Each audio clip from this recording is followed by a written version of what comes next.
এই হলো Bankura bus stand. Bankura জেলার একমাত্র বাস স্ট্যান্ড হচ্ছে গোবিন্দনগর বাস স্ট্যান্ড। প্রতিদিন এভাবে জীবিকা অর্জন করেন এখানকার ফল ব্যবসায়ী থেকে ছোট ছোট শ্রমিকেরা। এই বাস স্ট্যান্ডে যারা আসেন সেই যাত্রীরা কোথায় থাকেন, কিভাবে রয়েছে, তারা খবর বাঁকুড়ার বিশেষ রিপোর্ট দেখুন আপনারা। আমরা রয়েছি এই মুহূর্তে বাঁকুড়ার বাস স্ট্যান্ডে। তো বাস স্ট্যান্ডে যারা বাস ধরতে আসেন সেই যাত্রীরা কোথায় থাকেন এবং কিভাবে থাকেন সেই ছবি আপনাদেরকে দেখাবো তারা খবর বাঁকুড়াতে। তারা খবর বাঁকুড়ার একটি বিশেষ প্রতিবেদন দেখতে থাকুন তারা খবর বাঁকুড়া। এই সেই বাঁকুড়ার বাস স্ট্যান্ডের একমাত্র যাত্রী নিবাস। দেখতে পাচ্ছেন সেই যাত্রী নিবাসের ছবি। এই ছবি আগামী দিনে কতটা ভয়ঙ্কর হতে পারে সেটা আপনারা এই ছবি দেখলেই বুঝতে পারবেন কিভাবে রয়েছে বাঁকুড়ার এই যাত্রী নিবাস। প্রচুর মানুষ আসেন, এছাড়াও প্রচুর মানুষ এখানে বিশ্রাম নেয়, ব্যবসায়ী করেন, প্রচুর শ্রমিকরা রয়েছেন তারা এখানে রেস্ট নেন, অনেকে আছেন তারা এখানে ব্যবসা করছেন। রীতিমতো জীবনকে হাতে নিয়ে চলছে তাদের জীবন জীবিকা।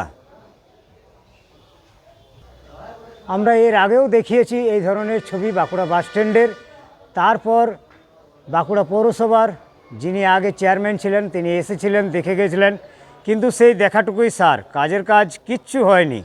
তো সেইভাবে এখনও ভগ্ন অবস্থাতেই রয়েছেন। দেখতে পাচ্ছেন একদিক দিয়ে যেমন পিলারের যে রড রয়েছে সেই রড বেরিয়ে রয়েছে, শুধু নাম সাক্ষী পরিদর্শন।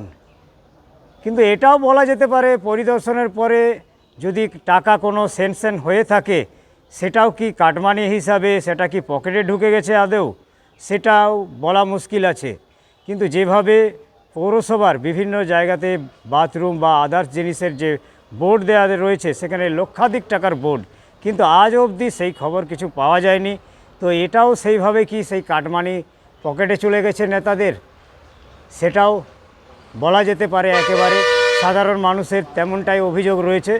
না হলে দীর্ঘদিন ধরে এভাবে বেহাল অবস্থায় থাকতো না বাঁকুড়ার একমাত্র যাত্রী নিবাস। দেখতে পাচ্ছেন কিভাবে রয়েছে ভগ্ন অবস্থায়। দেখতে পাচ্ছেন এখনও জল জমে রয়েছে, এর মধ্যে প্রচুর মশা। যে কোনো সময় যারা যাত্রীরা থাকেন ডেঙ্গু হতে পারে। এখানে প্রচুর ব্যবসায়ীরা তারা এখানে ব্যবসা করেন, কিন্তু জীবনকে হাতে নিয়ে একেবারে দেখতে পাচ্ছেন সেই ছবি তারা খবর বাঁকুড়াতে।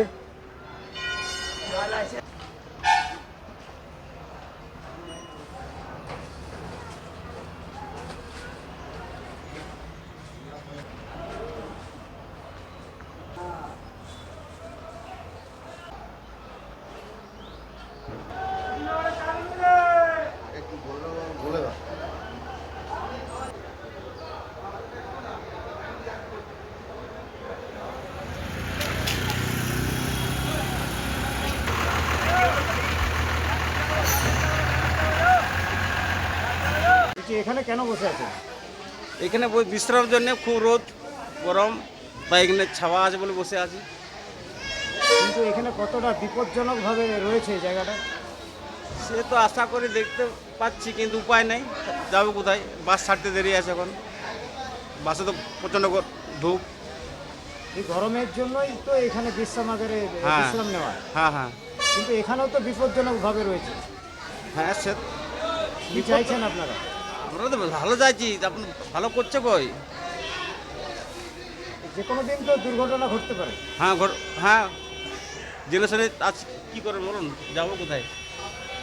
জায়গাটা কোনো বন্দোবস্ত করা নাই, ভালো করুক, আবার কি চাইবো? যাত্রী নিবাস তো এখানে বিশ্রাম করার জন্য বসেছেন।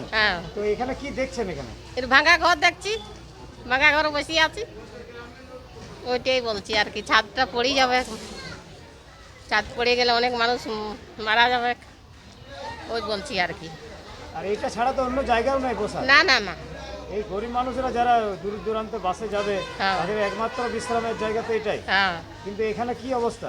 এখানে যে দুর্দশা, ওই যে ভাঙা ঘরের দুর্দশা। সরকারের কাছে কি চাইবেন?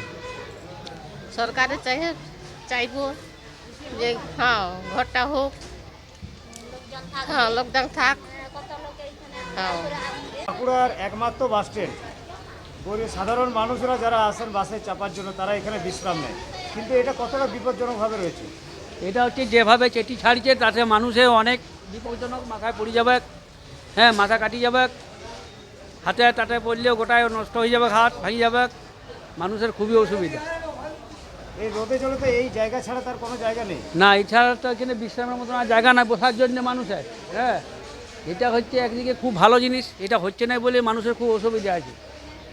এটা যদি পড়ে যায় তো অনেক লোকের ক্ষতি হতে পারে। হ্যাঁ তো মারা যাবে, আমরা চাচ্ছি যে সে হয়।